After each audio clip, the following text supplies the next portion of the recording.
आप देख रहे हैं एसडीएम न्यूज़। मैं हूं रियाज अंसारी। इस वक्त मैं महाराष्ट्र के ऐतिहासिक शहर औरंगाबाद से बात कर रहा हूं और आज मेरे साथ मौजूद है इस्लाम पार्टी की कोर कमेटी के मेंबर, एक ज़िम्मेदार शख्स अबुल अला हाशमी साहब। आज हमारी मुलाकात एक थोड़ा हट के विषय पे है। आज पूरी दुनिया में हम देख रहे हैं कि इजराइल और ईरान की जंग चल रही है। आलम इस्लाम सदमे में है, मुसलमान गम की कैफियत में है। इस पे हम तबसरा कर रहे हैं ताकि कुछ अमन का, कुछ मोहब्बत का पैगाम फूले फले और पूरी दुनिया में फैले। इसी मकसद से ये न्यूज़ कवर की जा रही है। सर, मेरे चैनल में आपको सबसे पहले स्वागत है, खैर मकदम है। आज इजराइल ईरान की जंग चल रही है, उसके पर आप क्या मशवरा और आपकी क्या राय देना चाहेंगे? अस्सलाम वालेकुम वरहमतुल्लाहि वबरकातुहू।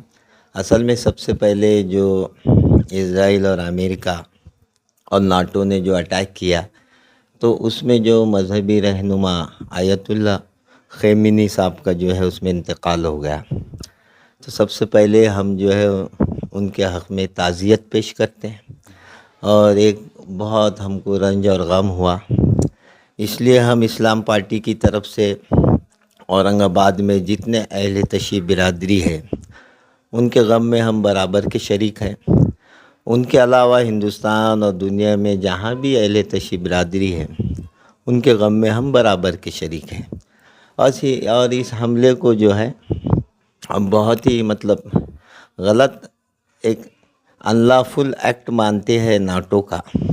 वो इस वजह से अगर आप देखेंगे कि ठीक है, ये मामला बड़ा है, हम तो छोटे से कार्यकर्ता हैं औरंगाबाद शहर के, लेकिन जिस तरीक़े से इंटरनेशनल लेवल पर जंगों का सिलसिला चल रहा है, तो आगे चल के हमको एक ख़ौफ है कि आहिस्ता आहिस्ता ये नीचे के लेवल तक एक आम इंसान भी इससे जो है पीड़ित हो सकता है।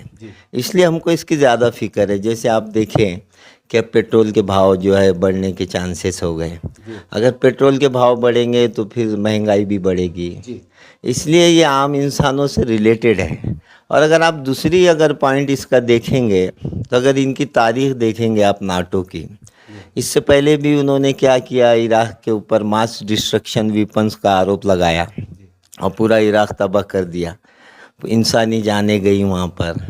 उसके बाद आप देखिए सीरिया के ऊपर भी उन्होंने जो है इसी तरह के इल्ज़ामात लगाए। तो बुनियादी तौर पर ये जो एक्सपेंशन, जो अपने आप को बढ़ावा देना चाहते हैं, अपनी ताकत का लोहा मनवाना चाहते, तो बेसिकली ये इनका गलत जो है विजन है।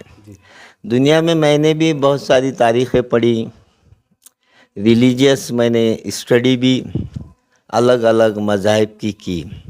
जब भी एक्सपेंशन की बात आई, अगर कोई सुपर पावर दुनिया में बना और किसी और मुल्क पर अगर उसने हमला किया, तो उसका रीज़न कभी भी अपनी बालादस्ती कायम करना नहीं रहा, बल्कि उसका मकसद हमेशा ये रहा कि अगर कोई पड़ोसी मुल्क में या किसी और मुल्क में कोई जालिम राजा आ गया, जालिम बादशाह आ गया और वहाँ पर आवाम पर जुल्म कर रहा है ना, और आवाम चीख रही है, उस जुल्म से करकरा रही है ना, तड़प रही है, तो पीस इस्टेब्लिशमेंट के लिए अटैक्स हुए कभी भी, ताकि दूसरे मुल्कों में आवाम को राहत मिले।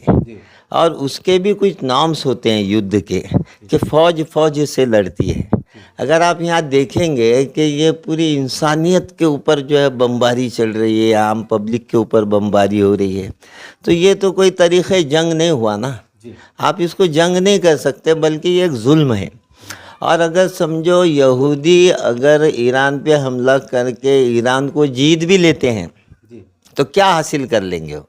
मुझे बताओ, गाज़ा के अंदर 25 लाख मुसलमान थे गाज़ा पट्टी में।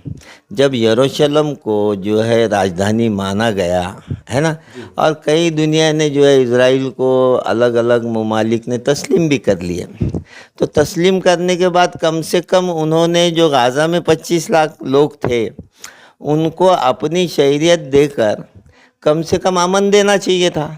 वो भी नहीं दिया, बल्कि उनको भी डिस्ट्रॉय कर दिया। तो असल में मेरी इस मानसिकता को ही विरोध है कि भाई आप दूसरे मुल्कों को डिस्टर्ब करो। देखो, हर नेशन का ये अपना राइट्स है कि अपने सीमाओं की हिफाजत करे। अब उन्होंने ईरान पे ये आरोप लगाया कि ये न्यूक्लियर पावर बन रहा है, तो ठीक है ना भाई, हर नेशन को ये राइट्स है कि अपने नेशन की सेफ्टी के लिए अगर कोई दूसरे ममालिक जंग करते हैं, उस पर हमला करते हैं, तो सिक्योरिटी रीज़न के लिए फ़ौजी ताकत को जमा करना और हासिल करना कोई बुराई नहीं है। हर नेशन का राइट्स है, ये तो इंटरनेशनल लॉ के अंदर है। लेकिन इस तरह से ये हर मुल्क को तबाह कर रहे हैं, तो एक डर मुझे लग रहा है कि आहिस्ता आहिस्ता कहीं जो है ये जंग बढ़ते बढ़ते बढ़ते कहीं थर्ड वर्ल्ड वॉर में ना चले जाए और इससे सारी इंसानियत का लॉस होगा। तो इसलिए मैं इसका जो है निंदा करता हूँ। और अपने मुल्क का जो फॉरेन पॉलिसी है, आप देखिए कितनी प्यारी पॉलिसी है कि हमारे मुल्क ने अभी जैसे अफ़गानिस्तान के अंदर जो है इस्लामिक इमीरेट ऑफ अफ़गानिस्तान जो है एक नई हुकूमत बनी, तो हमारे नरेंद्र मोदी साहब ने उनसे दोस्ताना ताल्लुक़ात किए और उनसे ट्रेड वगैरह और बिज़नेस के अच्छे रिलेशन डेवलप किए। तो इस पॉलिसी से क्या होता है कि पड़ोस में अगर अमन रहा तो हमारे मुल्क में भी अमन रहेगा। तो मैं हमारे मुल्क से, देखो मैं तो बहुत छोटा आदमी हूँ, ये मेरे लेवल का क्वेश्चन भी नहीं था, लेकिन असल में हमारे पड़ोस में बूढ़ी लाइन में एक शिया बिरादरी है और हिंदुस्तान में एक बड़े पैमाने पर शिया बिरादरी होती है। अगर आप आजकल कश्मीर के हालात देखेंगे तो अभी कल भी वहाँ कर्फ्यू था, आज भी वहाँ पर कर्फ्यू है। तो कहीं ना कहीं हमारे मुल्क भी उससे जो है इफ़ेक्ट हो रहा है अभी। ठीक है, अल्हम्दुलिल्लाह यहाँ शांति है, लेकिन बेचैनी भी है। तो मेरा ये मानना है कि जिस तरह हम अपने आप को विश्व गुरु कहते हैं, और अल्हम्दुलिल्लाह हमारा भारत देश विश्व गुरु की पोजीशन पर भी है, क्योंकि जितने सुलझे हुए हमारे पॉलिटिशियंस है, जितना फॉरेन जो है अफेयर मिनिस्ट्री का जो हमारे पास हिकमतें हैं, जैसे अफ़गानिस्तान के तालिबान से दोस्ताना ताल्लुक़ात इन्होंने कर लिए, जिसकी वजह से जो है पाकिस्तान पे भी हमारा काफ़ी कंट्रोल जो है होने के चांसेस है अफ़गानिस्तान की वजह से। तो मेरा मानना है कि मोदी साहब ने इसमें इंटरफेयर करके किसी तरह इस जंग को इंसानी बुनियादों की और इंसानी फलाह बहबूद के लिए एक प्रेशर डाल के रोक देना चाहिए। इस लेवल पे मेरी गुजारिश है, अगर ये पैगाम आपके चैनल तक, हमारे पीएम तक, सीएम तक, देवेंद्र जी फडणवीस तक अगर पहुंचता है तो पहुंचाइए कि बुनियादी तौर पर जंग किसी भी मसाइल का हल नहीं है, और जंग से आम इंसानों का नुकसान होता है, इकनॉमी डिस्टर्ब होती है ना। और उनका राइट्स भी नहीं है कि इतने दूर आकर अटैक करना। अगर कोई पड़ोसी मुल्क होता, उनको डिस्टर्ब करता, अपनी सेफ्टी के लिए अटैक करते, अपने डिफेंस के लिए करते तो अलग है। अब इनकी एक तारीख रही है कि ये हर मुल्क को डिस्टर्ब कर रहे, तो ये पीस जो है ना डिस्ट्रॉय होने से, ये पीस इस्टेब्लिशमेंट मतलब ऑलरेडी इस्टेब्लिश था, ईरान में पीस था, वो अपने मुल्क को चला रहे थे, वो उनका मुल्क और उनकी गवर्नमेंट। हमको इंटरफेयर करने की मतलब नाटो को इंटरफेयर करने की ज़रूरत नहीं है, और इसकी वजह से ग्लोबली जो है पीस डिस्ट्रॉय होने के चांसेस है। इसलिए मेरा कहना है कि हमारे मुल्क ने इंटरफेयर करके किसी तरह को जंग को रोकना चाहिए। सर, इससे हट के सवाल, इससे जुड़ता हुआ सवाल, जैसे आपने मुल्क के बारे में कहा, हालात के बारे में कहा, हमारे पास कुछ हिंदू संगठन हैं, फ़िरका परस्ती है, उनका कहना था जब बांग्लादेश में जो है तो हिंदू भाइयों के मंदिरों पे हमले हो रहे थे, हिंदू भाइयों को मारा जा रहा था, तो यहाँ के मुसलमानों ने वो दर्द का एहसास इजहार क्यों नहीं किया जो आज ईरान के लेके कर रहे हैं? तो ये एक बहुत बड़ा हिसास सवाल है, इसको आप किस तरह जवाब दे पाएंगे? नहीं, इसमें असल में बांग्लादेश के अंदर जो कुछ भी जो अनस्टेबिलिटी है ना, वहाँ पे बहुत दिनों से अनस्टेबिलिटी वगैरह चल रही है, और मुझे नहीं लगता कि वहाँ पे जो स्पेसिफिक हिंदुओं को टारगेट करके मारा गया, बल्कि जो अनस्टेबिलिटी होती है उसमें फिर ना हिंदू मुस्लिम कुछ भी देखा नहीं जाता, फिर वो आपस में सब एक दूसरे से लड़ते हैं, है ना। और ऐसा स्पेसिफिक नहीं हुआ कि हिंदू को मारा गया, ये मीडिया ने यहाँ गलत प्रोपोगंडा किया और गलत बात बताए कि स्पेसिफिक उनको टारगेट किया गया है। और अगर ऐसा कहीं हुआ है उसको कंफर्म करना चाहिए, और अगर हुआ है तो हम उसकी भी कड़ी निंदा करेंगे। क्यों? क्योंकि इंसानियत को, जो इंसान ज़मीन पे पैदा हुआ, जिस धरती पे पैदा हुआ, उसको वहाँ जीने का राइट्स है। उसके जीने का राइट्स आप छीन नहीं सकते। इसीलिए तो मैंने एसआईआर का भी मेरा विरोध है ना, कि एसआईआर में आप ये बोल रहे हैं कि हमारे पास हम ये चेक करेंगे, वो चेक करेंगे, 2002 की यादी चेक करेंगे। मैं उससे आगे की बात बोलता हूँ कि ठीक है, हम तो प्रूव कर देंगे, हमारे पास तो 1949 से 1948 से हमारे पास प्रूफ है, हम प्रूव कर देंगे। अब चलो आखिरी दर्जे में समझो हर मुसलमान प्रूव कर देगा, लेकिन 2, 5, 10 लोग ऐसे निकल गए कि जो प्रूव नहीं कर पा रहे डॉक्यूमेंट्री।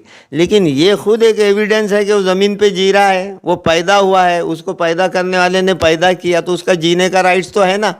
अगर वो बांग्लादेशी है कहीं का, तो फिर वो प्रूफ करके आप उसको डिपोर्ट करो ना, उसको डिटेंशन क्यों करते, उसको कैद क्यों करते? भाई उसको जीने का राइट्स नहीं है क्या? तो उसको जीने दो ना वहाँ पर। तो इसीलिए मैंने ये बोला कि भाई वो हिंदू बांग्लादेश के हो या पाकिस्तान के हो, भाई हिंदू भी हमारा भाई है, और अगर उनके साथ भी अगर नाइंसाफ़ी हुई तो हमने रोड पे आना चाहिए, और अगर ऐसा कुछ रहा तो बिल्कुल इंशाल्लाह आएंगे हम। सर एक और बड़ा हिस्सा, बड़ा पेचीदा सवाल है कि कुछ फ़िरक़ा परस्त ताकत ये कह रही है कि मान लीजिए अगर कल कोई ईरान और हमारे भारत की एक जंग होती है तो फिर मुसलमान किसके साथ देंगे? नहीं, देखिए ये नेशंस की बात है ना। हम मुसलमान किसका साथ दें? मुसलमान तो जो कोई फौजी तो है नहीं, तो आम जनता है। आम जनता का हमेशा से ये इस्लामिक रूल है, इस्लामिक कानून है कि इस्लाम ने ये बोला है कि अपने वतन से मोहब्बत करो, और जिस मुल्क में, जिस नेशन में, जिस राष्ट्र में मुसलमान रहेगा, जाहिर सी बात है मुसलमान अपने राष्ट्र के साथ रहेगा। तो वो तो सवाल ही पैदा नहीं होता। साथ देने का क्या है? जो फौज से फौज लड़ेगी, जनता तो जो है अपने मुल्क के साथ रहेगी। साफ सुथरी बात है। सीधी सीधी बात है, क्योंकि उनका राइट ही नहीं है ना, जनता का राइट है अपने नेशंस के साथ रहना। फिर भी आखिरी में हमारे प्रधानमंत्री मोदी जी के नाम, आप एक भारत के एक नागरिक होने के नाते, कि जैसा हम हमारी, जैसा आपने कहा विश्व गुरु हमारी ताकत है, कि हम कैसा रुक सकते हैं और किस तरह रुकना चाहिए? अब वो देखिए, वो तो डायलॉग के ज़रिए है ना, और ये लोग बेहतर जानते हैं कैसा रुक सकते हैं, है ना। तो मेरा इतना ही कहना है कि भाई युद्ध बहरहाल हमेशा से इंसानियत के लिए बुरा है, युद्ध को रोकना नहीं चाहिए।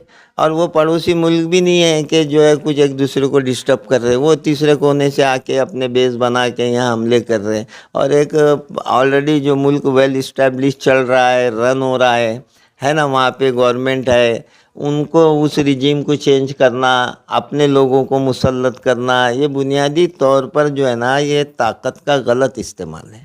हम इसको जो है विरोध करते हैं, और इसकी वजह से पूरा ग्लोबली पीस डिस्ट्रॉय होगा, और मे भी पॉसिबल आहिस्ता आहिस्ता आहिस्ता फिर पूरे इंसानियत जो है जंग में झोंक दी जाएगी, और एक बड़े पैमाने पर इंसानी नुकसान हो सकता है। देखिए, इस तरह से अबुल हाशमी साहब ने अपनी प्रतिक्रिया दी है। अब बहुत से लोग सोच रहे होंगे कि भाई नेशनल मुद्दा है, लेकिन साहब ने एक बीच में जो बारीकी की तरफ इशारा किया है कि पेट्रोल के भाव बढ़ जाएंगे, डीजल के भाव बढ़ जाएंगे, तो जाहिर सी बात है कि हमारे भारत के अंदर भी इसकी महंगाई बढ़ जाएंगी, यानी कि हम नहीं चाहते हुए भी उसकी मार झेलेंगे। तो ये बहुत गहरी बात है, सोचने वाली बात है। और जैसा हमारे भारत की एक परंपरा रही है, रिवायत रही है कि हमने फ़लस्तीनियों का साथ दिया है, हक़ का साथ दिया है, भारत की ये पॉलिसी भी रही है, हमेशा मज़लूमे का साथ खड़ा रहा है। खैर ये नेशनल लेवल की बातें हैं, लेकिन एक आम जनता के निगाहों से अगर देखें कि महंगाई बढ़ जाती हैं तो फिर जनता परेशान हो जाती है, तो वाकई ये भी एक बहुत बड़ा इक़दाम होगा। हम उम्मीद करते हैं कि हमारे आदरणीय मोदी जी जो है तो इसके बारे में बहुत संज्ञान लेते हुए हमारे देश में ऐसे कोई वो ना हो, महंगाई भी ना बढ़े, इसके ऊपर ध्यान रखते हुए, और अपना एक जो अधिकार है, उनका एक ताकत है, हमारी चौथी ताकत माना जाता है भारत, उसका एक प्रभाव हम समझते बताने का समय आ गया है। उम्मीद है कि देश में अमन कायम करने के लिए हमारा भारत का नाम जैसा चलता है, जो शान है, सम्मान है, वो किरदार अदा करेगा। देखते रहिए आप एसडीएम न्यूज़ चैनल। जय हिंद, जय महाराष्ट्र।